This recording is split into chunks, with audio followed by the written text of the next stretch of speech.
ভাইরে, মির্জা আব্বাস যদি আগে থেকেই আন্দাজ করতে পারত যে হাদির জায়গায় নাসিরউদ্দিন পাটোয়ারি নামক এই চরিত্রটা আসবে, তাহলে জীবন বাজি রেখে হলেও হাদিকে বাঁচানোর চেষ্টা করত। বুঝাই যায় কোনো এক অজানা পাপের শাস্তি হিসেবে ভাগ্যে এই প্রতিপক্ষ জুটেছে তার। বেচারা মির্জা আব্বাস এখন এমন অবস্থায় আছে যে মির্জা গালিবের দুঃখকেও হার মানায়। একদিকে নাসিরউদ্দিন পাটোয়ারিকে নিজের সমকক্ষও ভাবতে পারছেন না, আরেকদিকে নিজেও তার লেভেলে নামতে রাজি না। কিন্তু নাসিরউদ্দিন যেভাবে ব্যাটিং করছে, মনে হচ্ছে আব্বাস সাহেবের মাথার শেষ চুলটাকেও টিকে থাকতে দেবে না। একজন বাবার বয়সী মানুষকে দিনে শতবার করে আইকিউ দিয়ে বাস দেওয়া, এটা তো মানা যায় না ভাই। ভাবেন তো, একটা মানুষ কতটা বেপরোয়া হলে প্রতিদিন শতবার বলে মির্জা আব্বাস চাঁদাবাজ, মির্জা আব্বাস দুর্নীতিবাজ। বিএনপির কর্মীদের সাথে চা খেতে খেতে হাসিনার 14 গোষ্ঠীকে ধুয়ে দেয়। আবার বিএনপির এক নেতার পাশে বসে বলে, লোকটা বিএনপি করে ঠিকই, কিন্তু মানুষ হিসাবে খারাপ না। চা শেষ হলে আবার বিলটা নেতার হাতে তুলে দেয়। এই হচ্ছে তার স্টাইল। আমি বুঝি না নাসিরউদ্দিন পাটোয়ারি এত শয়তান কেন। মানুষের কাছে গিয়ে বলে, চাঁদাবাজের বিপক্ষে নির্বাচন করতে গিয়ে আমার মান-ইজ্জত সব শেষ। মাইয়াদের কাছে গিয়ে বলে, ভুল করে বিপক্ষে দাঁড়িয়ে পড়েছি, এখন কি করি। সেদিন মির্জা আব্বাসের এক কর্মী লাল পানি সহ ধরা পড়েছে। সুযোগটা কাজে লাগিয়ে নাসিরউদ্দিন সাংবাদিককে বলেছে, আব্বাস নিজে ফরেন খায় আর কর্মীদের দেশি খাওয়ায়। এই বৈষম্য নাকি সে মানতে পারছে না।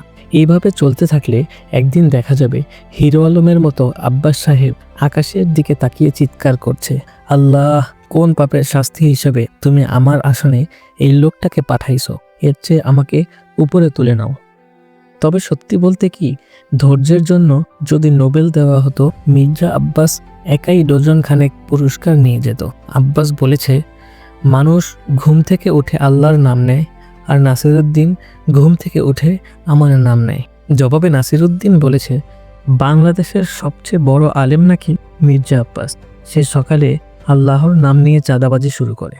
বিয়ে বার্ষিকীতে ফুল নিয়ে শুভেচ্ছা দিতে চেয়েছিল নাসিরউদ্দিন, কিন্তু ফুল কিনতে গিয়ে দেখে বাজারেও চাঁদাবাজি চলে। এই দুঃখে ফুল না কিনেই চলে আসছে। নির্বাচনী প্রচারণায় নাকি মির্জা আব্বাসের লোকেরা এক কুকুরকে লাথি মেরেছে।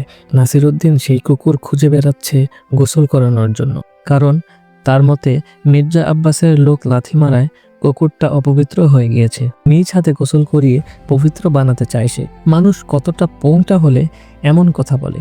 ভাবেন একটু, জীবনের শেষ বয়সে এসে এমন প্রতিপক্ষ পাবে, এটা আব্বাস সাহেব স্বপ্নেও ভাবেননি।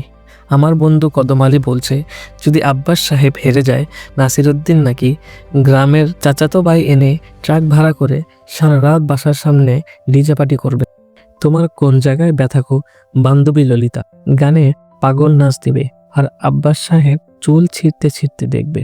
যাই হোক, একটা কথা সত্য, পুরো দেশ একদিকে আর ঢাকা 8 নম্বর আসন একদিকে। নির্বাচন শেষ হলে এই নাটকটা খুব মিস করব আমরা। যারা ভেবেছিল হাদি সরে যাওয়ায় আব্বাস সাহেব ফাঁকা মাঠে গোল দিবে, তাদের জন্য নাসিরউদ্দিন পাটোয়ারি নামক এই আইকাওলা বাসটা দাঁড়িয়ে আছে।